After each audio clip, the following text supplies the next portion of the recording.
Side Setu from Coimbatore. இன்றைக்கி வந்து பார்த்திங்கன்னா கோவில்களில் ஜிஎஸ்டியோட இம்பேக்ட் என்ன அப்படின்னு சொல்லி பார்க்க போகிறோம்.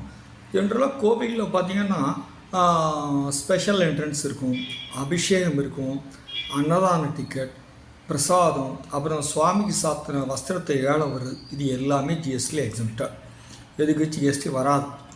அதே மாதிரி சுவாமிக்கு சந்திரகாப்பாலங்க வரும், வெள்ளியங்கி சாத்துறது, தங்கங்கி சாத்துறது, அதுவும் எக்ஸம்ப்டாக. கோவிலுக்கு முன்னால் செதர் தேங்காய் வெடலைக்கான்னு சொல்லி வெளியில் பெட்டி வச்சு ஒரு காயெல்லாம் உடைப்பாங்க.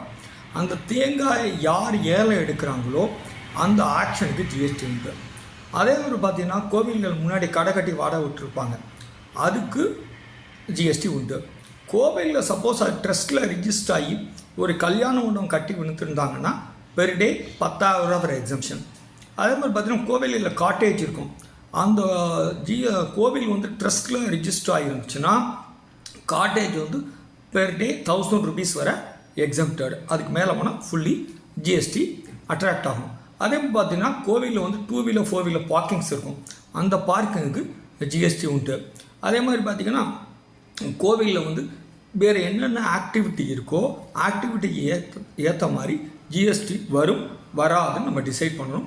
வேறு ஏதாச்சும் டெம்பிளில் உங்களுக்கு டவுட் இருந்தால் கண்டிப்பாக அந்த சேட் பாக்ஸில் போடலாம், நான் எனக்கு தெரிஞ்சதை ஷேர் பண்ணுறேன். தேங்க்யூ.